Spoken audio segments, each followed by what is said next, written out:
오늘 말씀은 사무엘상 29장 말씀입니다.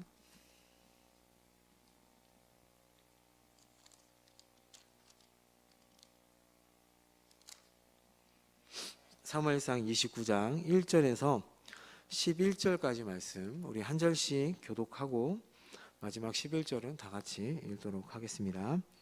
29장 1절입니다.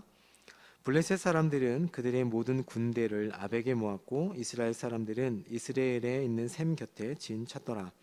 블레셋 사람들의 수령들은 수백 명씩 수천 명씩 인솔하여 나아가고 다윗과 그의 사람들은 아기스와 함께 그 뒤에서 나아가더니 블레셋 사람들의 방백들이 이르되 이 히브리 사람들이 무엇을 하려느냐 하니 아기스가 블레셋 사람들의 방백들에게 이르되 이는 이스라엘 왕 사울의 신하 다윗이 아니냐.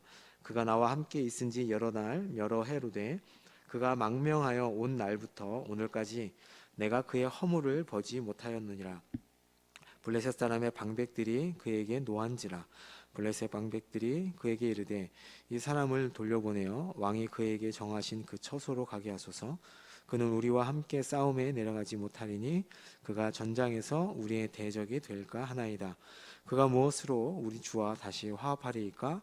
이 사람들의 머리로 하지 아니하겠나이까?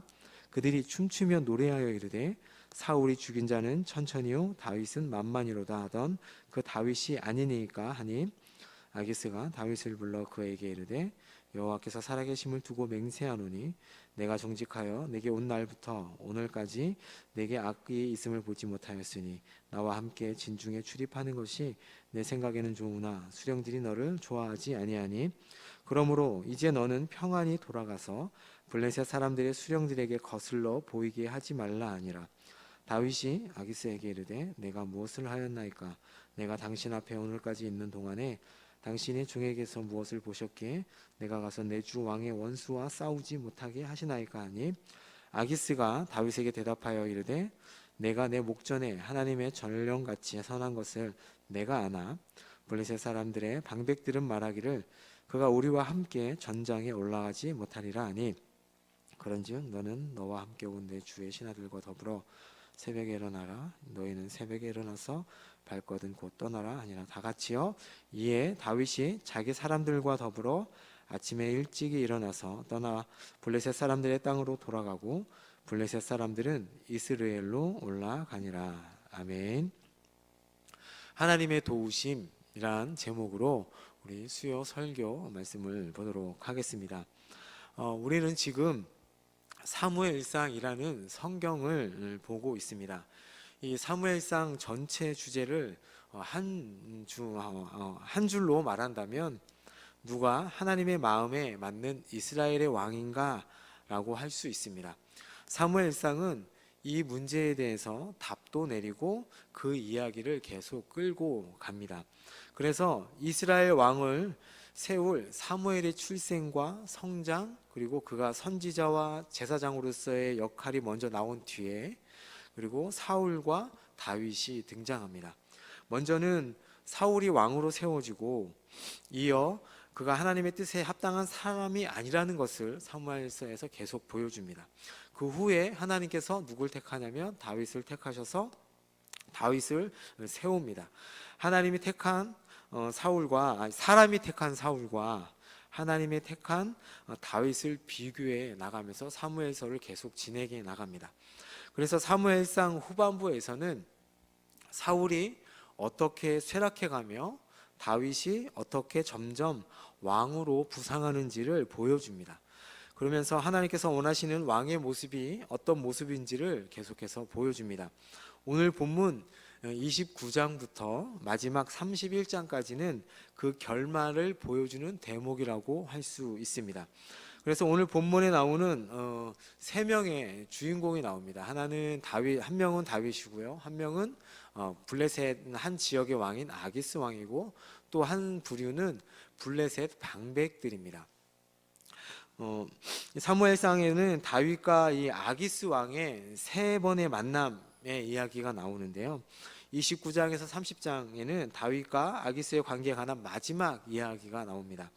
첫 번째는 21장에 나오는 10절에서 15절 말씀에 나오는 그러니까 이 아기스는 오늘 나오는 이 아기스와 다른 왕일 수도 있습니다. 어쨌든 이름이 같기 때문에 제가 설명을 드립니다. 다윗은 이제 사울의 추격을 피하려고 블레셋 가드로 도망하였으나 가드 왕 아기스가 그를 죽일 것을 두려워하여서 그 왕 앞에서 미친 척을 하죠. 아기스는 그가 미쳤다 해서 죽이지 않고 그냥 놔줍니다. 다윗은 그때 다시 도망가서 아둘람 굴로 가게 됩니다. 그 후에 다윗은 계속 유다 광야에서 사울을 피하다가 다시 아기스 왕에게로 망명합니다. 그 내용이 언제였냐면 27장 1절부터 28장 2절까지 나오는 내용이 바로 그 내용입니다. 이때가 이제 두 번째 만남이었죠. 아기스는 그를 이제 다윗을 자기 휘하에 받아들여서 시글락을 다윗에게 주고 다윗은 거기에서 약 1년 4개월간 지내게 됩니다. 다윗은 시글락에서 유다를 돕는 행동을 취했지만 아기스에게는 거짓으로 보고하고 아기스를 속이게 되죠. 그러나 그 속임수는 이제 오래가지 않습니다. 오늘 본문을 읽기 전에 저저번 주였죠. 담임 목사님이 얘기하실 때 28장 1절과 2절에서 뭐라고 나오냐면 블레셋이 이스라엘과 전쟁을 준비하면서 다윗이 블레셋과 함께 싸울 것을 아기스 왕이 다윗에게 명령합니다. 다윗도 이제 그것을 거절할 수 없기 때문에 다윗도 기꺼이 싸움에 참여하겠다고 이제 얘기를 하게 됩니다. 그러면서 오늘 본문에서 아기스 왕과의 대화가 이제 세 번째 그 아기스 왕과의 이야기가 나오는 것입니다. 혹시 저번 주 장면 혹시 기억하시나요? 저번 주에는 사울이 엔돌에 신접한 여인을 찾아간 사건이었습니다. 저번 주에 사울의 이야기에서 다시 블레셋에 있는 다윗에게로 시선이 옮겨간 것이죠. 그렇죠? 27장에서 누가 나오냐면 주인공이 다윗이었습니다. 그리고 28장에서는 주인공이 사울이었고 오늘 29장에서는 다시 다윗입니다. 그런데 이상한 점은 저번 주에 이 사울의 이야기가 의도적으로 다윗 이야기 중간에 끼어 있다는 것입니다. 이 이야기의 초점만 이동하는 것이 아니라 시간적으로도 이 순서가 뒤바뀌어 있습니다. 29장에 묘사된 이 오늘 사건은 28장에 그려진 사건보다 시간적으로 앞섭니다. 이 말이 무슨 말이냐면 PPT 한번 보여주시죠. 아기스에게로 망명간 다윗의 이야기가 이제 27장 1절부터 28장 2절까지 나옵니다. 그리고 28장 내용이 이제 사울의 이야기였는데 원래 시간적으로 보면 오늘에 나오는 이 본문이 28장 2절 그 뒤에 본문과 연결해서 읽으시면 그냥 자연스럽게 그 이야기 흐름이 지나가게 읽을 수 있는 것입니다.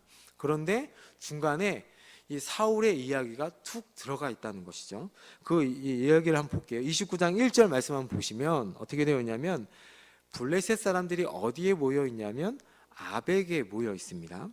그리고 28장 4절을 보시면 블레셋 사람들이 모여 수넴에 이르러 진침해 사울이 온 이스라엘을 모아 어디에 진을 쳤냐면 길보아에 진출을 쳤습니다. 그 얘기는 뭐냐면 이 블레셋 군대가 아벡에 모여서 블레셋에 있는 군대들을 다 모으고 그 군대를 이끌고 어디로 가냐면 마지막으로 이스라엘과 전쟁하기 위해서 수넴에 가게 됩니다. 그래서 이 수넴에서 이 길보아에 진쳤던 이스라엘 진영과 전쟁을 하게 돼서 사울이 이 길보아의 전투에서 죽게 되죠.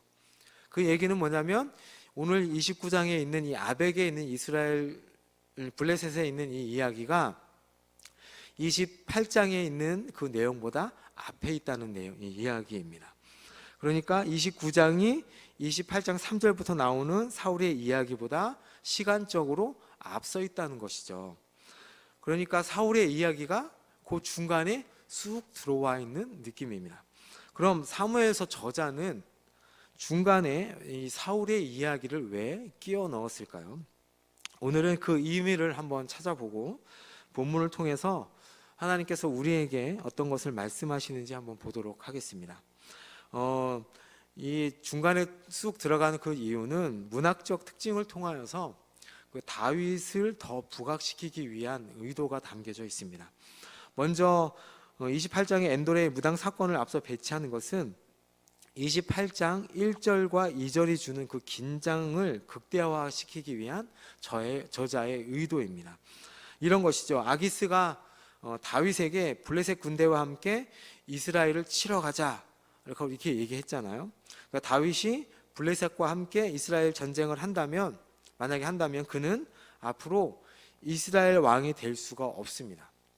이 전쟁에서 동족을 죽인다면 그는 이스라엘이 왕이 된다는 것은 아마 상당히 어려웠을 것이고, 만약에 왕이 된다고 해도 정치적으로 아마 큰 문제가 있었을 것입니다.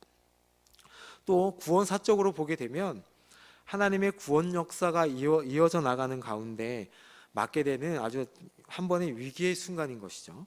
그러니까 사무엘상의 최고의 위기의 순간이 어디냐면 28장 1절과 2절이라고 할 수 있습니다. 물론 다윗이 사울로부터 죽음의 위기를 몇 번 맞이하지만 한 나라의 왕으로서 서야 하는 다윗으로서는 최고의 위기라고 할 수 있는 것입니다. 예를 들어서 이런 것이죠. 여러분 만약에 드라마를 보시다 보면 한 예를 들어서입니다. 어떤 주인공이 어렸을 때부터 진짜 아버지가 아닌 가짜 아버지 집에서 핍박을 받으면서 힘겹게 살아오다가 그 주인공의 배경이 조금씩 드러나기 시작합니다. 한쪽은 자신을 착취하며 힘들게 키우던 아버지와, 또 한쪽은 원래 아버지 재벌가 회장인 아버지가 나타나서 자신을 찾아 돌아다닌다고 생각해 보십시오. 그런데 어느 날 이 회장과 이 아들이 둘이 만나는 장면에서 친한 친구가 와서 너의 아버지, 진짜 아버지는 누구야 하려고 얘기하는 그 순간에 화면이 확 바뀌는 거예요. 바뀌면서 자기를 핍박했던 아버지, 아버지가 진짜 아버지라는 사실이 조금씩 드러나는 화면으로 보여준다는 거예요. 막 긴장이 되잖아요. 정말 이 회장이 아버지인가? 아니면 이렇게 핍박하면서 키웠던 아버지가 진짜 아버지인가? 정말 누가 진짜 아버지야? 어떻게 됐어? 라는 이 긴장감 가운데 있는 것이라고 생각하시면 되죠. 28장에서 사무엘을 통해서 이스라엘의 사울이 첫 번째 왕으로 세워지는데, 이 사울은 하나님이 원하시는 왕이 되지 못하고 하나님의 뜻대로 나라를 이어갈 자 다윗이 등장합니다. 사울은 하나님께서 택하신 왕이 아니란 증거가 이제 계속 드러나고, 다윗은 진짜 왕이 맞는데 다윗은 계속해서 고난과 어려움 가운데 있어요. 이제 사울은 물러갈 때가 됐고 다윗이 이스라엘 왕이 되어야 하는데 갑자기 큰 위기가 그 주인공에게 닥치게 된 겁니다. 블레셋과 함께 이스라엘 동족과 전쟁을 해야 되는 상황이 온 거죠. 이 전쟁에서 정말 다윗이 이스라엘과 싸운다면 이스라엘이 왕이 될 수 없는데 같이 출정을 하는데 어떡하지? 이 긴장을 어떻게 풀어야 되지? 어떻게 해야 해결할 수 있지? 라는 그 장면이 바로 오늘 장면입니다. 그런데 갑자기 사울의 엔돌에 신접한 이야기가 갑자기 쑥 들어오는 거예요. 28장에 장면이 바뀌는 거죠. 그러면서 사울은 뭐라고 얘기하냐면 하나님께 택함받은 왕이 아님을 28장에서 못을 확 박아버립니다. 이 왕은 내가 택한 왕이 아니다가 주제였죠. 그러면서 다윗이 어떻게 이 위기를 모면하게 되는가를 오늘 29장에서 알려줍니다. 성경의 다른 부분에서도 이러한 장면이 있습니다. 어디 있냐면 창세기 37장입니다. 37장에 누가 나오냐면 요셉의 이야기가 나옵니다. 그래서 37장에 요셉이 나오면서 끝부분에 요셉이 애굽으로 팔려가는 장면으로 끝나고 갑자기 38장으로 넘어갔는데 그 요셉의 이야기가 나오지 않고 누구 이야기가 나오냐면 유다와 다말 이야기가 나옵니다. 그리고 39장에 넘어가서 와서야 요셉이 애굽에 끌려간 그 이야기부터 다시 시작한다는 것이죠. 그래서 오늘 28장 3절부터 25절의 그 사울의 이야기를 빼고 읽더라도 그 이야기 흐름이 있는데 전혀 문제가 되지 않습니다. 그러니까 28장 2절까지 읽고 29장 1절을 읽어도 아무런 문제가 되지 않는다는 것이죠. 사울의 이야기가 계속되는 동안에 아마 왜 사울의 이야기가 갑자기 나오지? 다윗은 어떻게 됐을까 하는 이런 긴장감이 계속 그 안에 있는 것이죠. 우리가 저번 주에 보았듯이 사울의 이야기를 통하여서 하나님께 버림받은 사람의 결말이 어떤지 저희가 보았습니다. 이제 본격적인 전쟁 진행의 기록에 앞서서 전쟁에 임하는 사울의 불신앙과 그로 인해 그가 하나님으로부터 유기된 그 상황을 이렇게 드러내 보이는 것이죠. 또한 하나님으로부터 버림받은 사울을 등장시킴으로써 다윗의 존재감이 더 부상하게 되는 그 효과가 오늘 본문에 나타나 있습니다. 그런데 이렇게 기대를 받고 있는 다윗이 자기 백성을 공격하는 자리에 서게 된다면 어떻게 되겠습니까? 왕은 자기 백성을 절대 공격하지 않습니다. 만일 다윗이 이스라엘을 공격하게 된다면 이스라엘 왕으로서 자격을 상실하게 되고 아주 치명적인 사건이 되는 것이죠. 지금까지 다윗이 이스라엘의 새로운 왕이라고 생각하고 사무엘서 1장부터 쭉 여기까지 읽어왔는데 다윗에게 오늘 심각한 위기가 닥치는 것입니다. 이러한 배경을 가지고 오늘 본문을 한번 보도록 하겠습니다. 1절을 보시면 이제 블레셋 5 도시의 군대가 아벡에 집결하고 이스라엘 사람들은 이스르엘에 있는 샘 곁에 이제 진을 치게 된 상황입니다.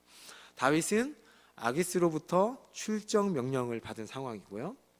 그래서 이제 아주 다윗은 난감한 상황이죠. 이제 그런데 이들이 모여 있는 곳이 어디인지 먼저 봐야 합니다. 블레셋 군대가 진친 곳이 어디냐면 1절에 아벡이라고 정확하게 얘기하고 있습니다. 이곳이 어디에 나오냐면 사무엘상 4장에 나옵니다. 이때가 한번 4장 2절 말씀인데요. 한번 보도록 하겠습니다. 시작. 이스라엘은 나가서 블레셋 사람들과 싸우려고 에벤에셀 곁에 진치고 블레셋 사람들은 아벡에 진쳤더니, 이때가 언제이냐면 엘리 제사장이 이스라엘의 사사가 되기도 하고 제사장으로서 다스리던 때입니다. 엘리 제사장의 아들들은 성막에서 하나님의 제물을 탈취하는 범죄를 저지르던 때이고요. 이것은 영적으로 상당히 어두워져 있고 무감각한 영적인 지도자의 가정을 보여주는 그때이기도 합니다. 이것은 사울의 마지막 전투와 그리고 엘리 제사장의 마지막 전투를 비교해서 보여주고 있습니다. 이 아벡이라는 지형을 통해서 다시 한번 이 사무엘서 독자들한테 메시지를 주고 있는 것이죠. 엘리의 마지막 전투에서 어떻게 되냐면 이스라엘은 대패하게 되고 엘리와 그 아들들은 죽고 여호와의 언약궤가 빼앗겨서 아스돗 우상 신전에 전시가 됩니다. 그리고 이 오늘 읽지 않았지만 30장에 보면 사울의 마지막 전투에서도 사울도 죽고 그 아들들도 죽고 사울의 시체는 벳산의 우상 신전으로 끌고 가서 전시가 됩니다. 이런 점에서 이 엘리의 마지막 전투와 사울의 마지막 전투에서 블레셋 군대가 이 아벨에 집결했다는 사실은 아무 우연이 아닌 것이죠. 앞에서 보았던 엘리 사건을 떠올리게 함으로써 앞으로 이 전투가 어떻게 될 것인가를 암시적으로 보여주고 있는 것입니다. 오늘 본문을 보도록 하겠습니다. 그러면 이 블레셋의 내 방백들과 군사들이 몇백 명씩 그리고 몇천 명씩 진군하고 아기스와 다윗은 맨 마지막에 뒤를 따라갑니다. 블레셋의 군대는 아주 조직적이고 체계적이고 큰 군대라는 것을 얘기하고 있고요. 아주 역동적인 느낌을 갖게 합니다. 그런데 이스라엘 군대는 원어를 보면 아주 정적이고 그냥 모여 있고 군대의 규모가 어떤지를 설명하지 않음으로써 앞으로 이 전쟁이 어떻게 흘러갈지를 이제 보여주고 있습니다. 다윗은 아기스 왕의 출정 요구에 그 뒤에서 맨 뒤에서 쫓아가고 있다라는 것을 의도적으로 얘기하면서 이것은 다윗 자신이 원하는 출정이 아니라는 것을 직접적으로가 아닌 간접적으로 보여주고 있습니다. 그런데 블레셋 군대 장관들이 이제 불만을 얘기하죠. 그래서 이들은 아기스 왕과 함께 행렬의 맨 마지막에 행군하는 다윗의 부대를 보고 아기스 왕에게 다음과 같은 불만을 표현합니다. 3절을 보시면요, 이 히브리 사람들이 무엇을 하려느냐 하니라고 되어 있습니다. 그러니까 왜 이 히브리 사람들을 데리고 왔느냐라는 이 의미죠. 왜 데리고 왔지 너? 이런 말이죠. 여기서 이 히브리 사람들이라는 말은 이스라엘 민족 전체를 가리키는 것이 아니고요, 사회적으로 버림받은 비천한 계급의 사람들을 말할 때 히브리 사람들이라고 얘기를 했습니다. 그러니까 그들을 아주 깔보면서 믿지 못하는 투로 너 그거 왜 들고 왔어? 그 비천한 것들을 왜 데리고 왔어? 라는 의미도 그 안에 포함되어 있는 것이죠. 사실 맞죠. 다윗의 군대는 사회적으로 버림받은 사람들이 다윗에게 모인 무일이 되기도 했습니다. 아기스 왕은 이렇게 의심하는 블레셋 장군들에게 다음과 같이 설득하는 말을 합니다. 우리 3절 말씀 읽었는데요. 한번 다 같이 한번 읽어보겠습니다. 시작. 아기스가 블레셋 사람들의 방백들에게 이르되 이는 이스라엘 왕 사울의 신하 다윗이 아니냐?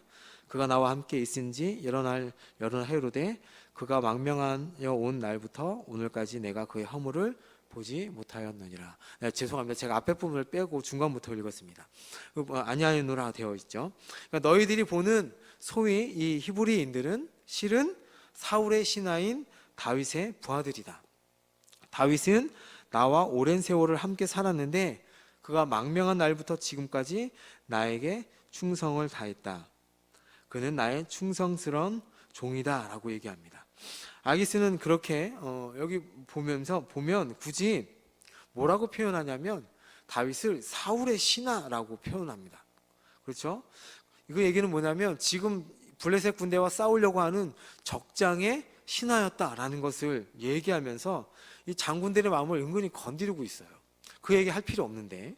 그리고 오랜 세월이라는 단어를 썼지만 다윗이 아기스에게 망명한 지는 물론 이게 오랜 세월이다 1년 4개월밖에 안 됐다고 얘기하는 학자들이 남대도 있지만 1년 4개월이라고 생각한다면 굳이 이 이야기는 안 해도 되거든요. 분명히 블레셋 장군들은 다윗이 여기에 망명한 시간이 얼마인지 분명히 알고 있었습니다.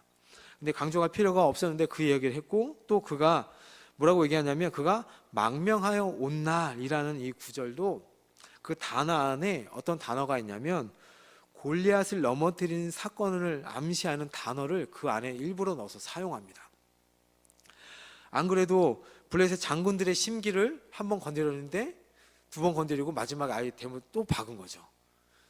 그때 다윗이 골리앗을 물리치지 않았냐 이것을 또 박은 거죠. 그러니까 아예 심기를 많이 건드린 겁니다. 그러니까 4절을 보시면 이 히브리 사람들이 무엇입니까? 라고 간단하게 불만을 표현했던 이 장군들은 이제 뭐라고 되어 있냐면 크게 화를 냅니다. 4절 보시면 블레셋 사람의 방백들이 그에게 노하니라 라고 되어 있죠. 노하니라. 구체적으로 이 사람들을 돌려보내어 왕이 그에게 정하신 그 처소로 가게 하소서라고 요구합니다. 다시 시글락으로 돌려보내라고 화까지 내면서 얘기합니다. 왜냐하면 그들은 전쟁이 무르익을 때 다윗이 방향을 바꾸어서 자신들을 공격하는 대적이 될지 모른다고 생각하기 때문입니다. 다윗이 블레셋 사람의 머리로 구주, 이게 4절에 보면 구주라고 나와 있잖아요. 이 구주는 누구냐면 사울을 얘기합니다. 즉 사울과 다시 화합할 것이라는 이 블레셋의 장군들의 주장은 다윗이 미가를 얻기 위해 블레셋인 200명을 죽이고 그들의 양피를 베어서 가져다 주었죠. 그것을 생각나게 하는 거예요.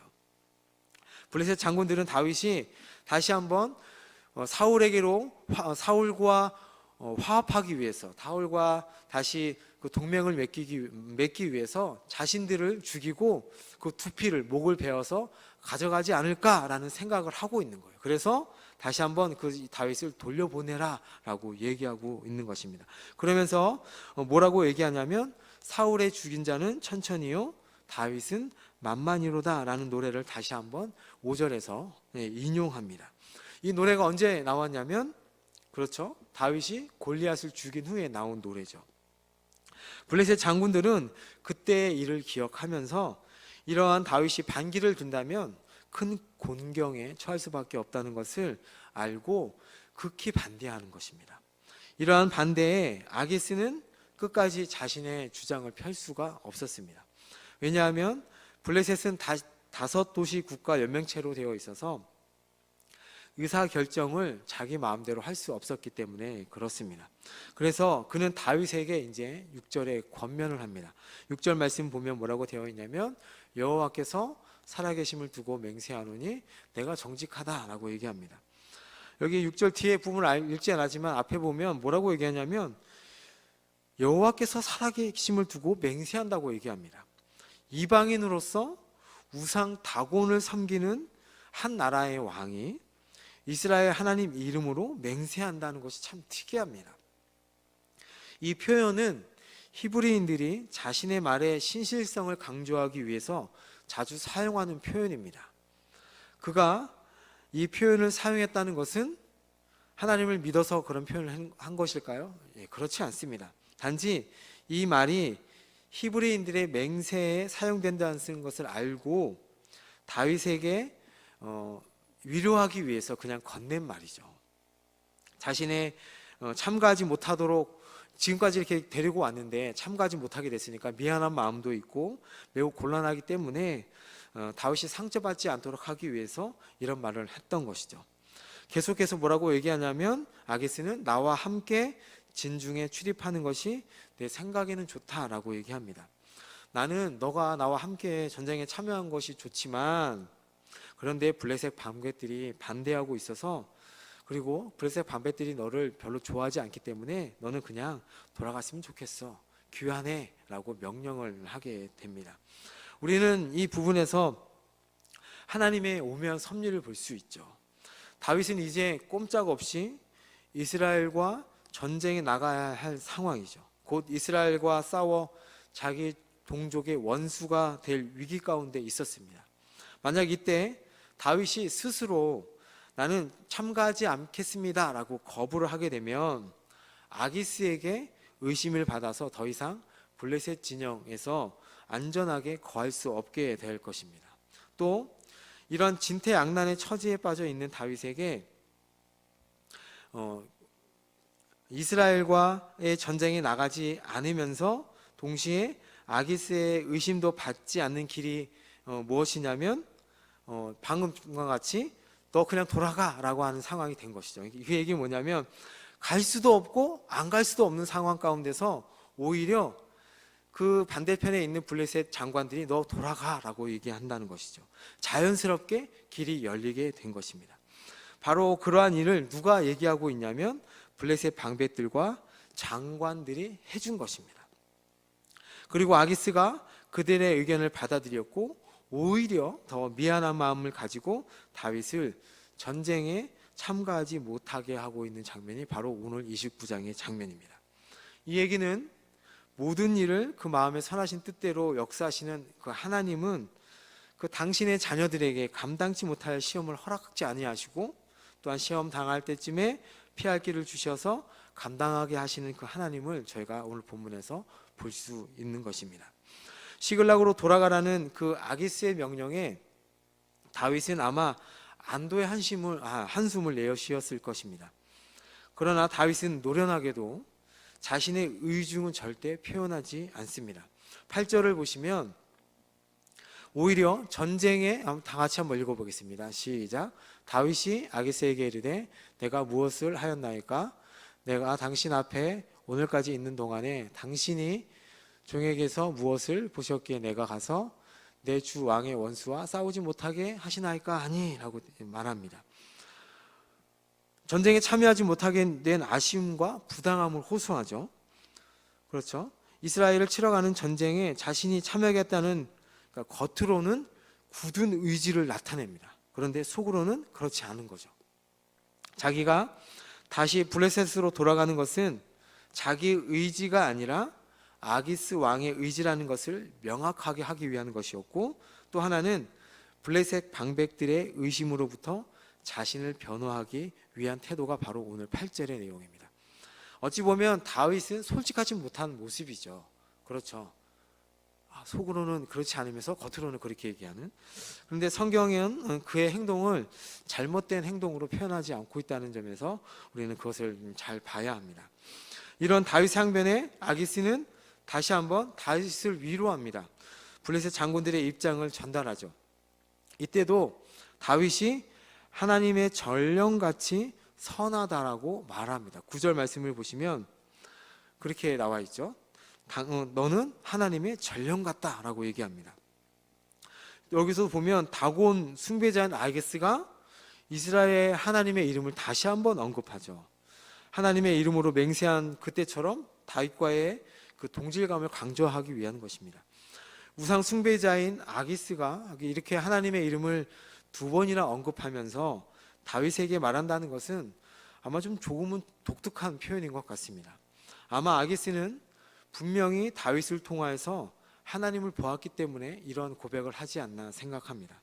그렇지 않고서는 우상을 섬기는 한 도시국가의 왕이 자신의 부하라고 생각하는 사람에게 아무리 신망을 받는 다윗이라고 할지라도 그가 섬기는 신의 이름을 부르며 맹세하면서 위로한다는 것은 분명히 다윗을 통하여서 아기스는 하나님이 계시다는 것을 알고 있었다는 것이죠. 그러면서 10절에서 아기스는 다윗과 부대가 아침 일찍 떠날 것을 권면합니다. 10절과 11절에 보시면 제가 빨간색으로 쳐놓은 부분에 보냐면 새벽에 라는 말이 3번 나옵니다. 또 보면 11절에 아침에 일찍이 일어나서 라고 되어 있는데 똑같은 세 단어를 의도적으로 넣습니다. 이것은 28장에 사울이 엔돌의 무당을 밤에 찾아갔고요. 그리고 또 엔돌의 무당에서 떠날 때가 언제냐면 밤에 떠나갔다고 얘기하고 있거든요. 그래서 이것은 28장과 29장을 의도적으로 비교하고 있는 것입니다. 다윗은 아침에, 사울은 밤에 갔다는 것을 통해서 사울은 하나님께 버림받은 왕, 다윗은 하나님께 택함받은 왕이라는 것을 보여주고 있습니다. 또 하나는 이것입니다. 28장에서 사울은 이 전쟁, 블레셋과의 전쟁을 승리로 이끌기 위해서 하나님께 간구했었죠. 그렇죠. 그런데 진정한 회개가 없는 사울에게는 하나님께서는 어떠한 모습으로도 나타나지 않으셨습니다. 28장 6절 말씀을 보시면 이렇습니다. 사울이 여호와께 묻자오되 여호와께서 꿈으로도 우림으로도 선지자로도 그에게 대답하지 아니하심으로 라고 되어 있습니다. 그렇죠. 하나님께서 이 사울을 돕지 않으십니다. 그런데 오늘 다윗은 어떻습니까? 이 블레셋과 이스라엘 전쟁에 참여하게 되면 앞으로 다윗은 이스라엘의 반역자가 되어 백성을 다스릴 수 없는 절체절명의 순간에 하나님께서 개입하셔서 다윗을 도우시는 것을 우리는 보게 됩니다. 사실 이 일은 하나님의 도우심이 없이는 이 위기를 다윗은 넘어갈 수 없는 것이었죠. 오늘 본문은 한마디로 다윗이 블레셋 장군의 요청으로 사울을 대적할 블레셋과의 전쟁에 참여하게 된 상황에서 어떻게 그가 그 임무를 면하게 되었는지를 설명하는 본문입니다. 그렇게 진퇴양난에 빠졌다가 블레셋의 아기스 왕에게 신임도 얻고 동족 이스라엘과 싸우러 가지 않아도 되는 결과를 어떻게 얻게 되었는지 보여주는 본문입니다. 이 모든 것이 적절한 때에 가장 적합한 방법으로 하나님께서 택하신 종 다윗을 도우시는 하나님께서 함께 하셨기 때문에 가능한 것이라는 것을 보여주는 것이죠. 이 이야기는 아하수에로 왕이 밤에 잠이 오지 않아 우연히 역대 일기를 보다가 자기의 생명을 구원한 그 모르드게를 존귀케 한 사건이 보이지 아니하는 하나님의 섭리로 이루어졌던 것처럼 오늘 본문에도 하나님이 직접적으로 개입하시지 않는 것 같지만 이스라엘의 대적 블레셋의 장수가 되어 동족 이스라엘과의 전쟁에 꼼짝없이 참가해야만 하는 상황에서 블레셋의 방백들의 강력한 반대로 다윗이 시글락으로 돌아간 그 오늘 본문의 사건도 다윗을 도우시는 하나님의 주권적인 섭리가 그 안에 있다는 것을 보여주는 것입니다. 그런데 사실 이러한 위기가 다윗에게 찾아온 것은 저희들이 27장에서 본 것처럼 다윗의 잘못으로 인해 생긴 것이었습니다. 다윗과 그를 따르는 자들이 자신들을 죽이려는 사울을 추격을 피해 블레셋까지 와 있다가 당하게 된 곤란한 상황이었습니다. 이 믿음이 약해져서 지쳐있는 상황에서 생긴 일이었죠. 하나님을 신뢰하지 못한 결과라고 할 수 있습니다. 그럼에도 불구하고 하나님께서는 다윗을 도우셔서 피할 길을 예비하신다는 것입니다. 우리의 실수와 넘어짐에도 불구하고 하나님께서 택하신 백성에게 끊임없이 도움을 주시는 그 하나님을 바라보는 우리 남문교회 성도님들이 되시기를 축복합니다. 우리가 이런 하나님의 주권적인 섭리를 믿고 살아간다면 어떠한 막다른 골목에 이른다 할지라도, 어떠한 어려움이 있다 할지라도 절망하지 않고 소망을 가지고 살아갈 수 있는 것입니다.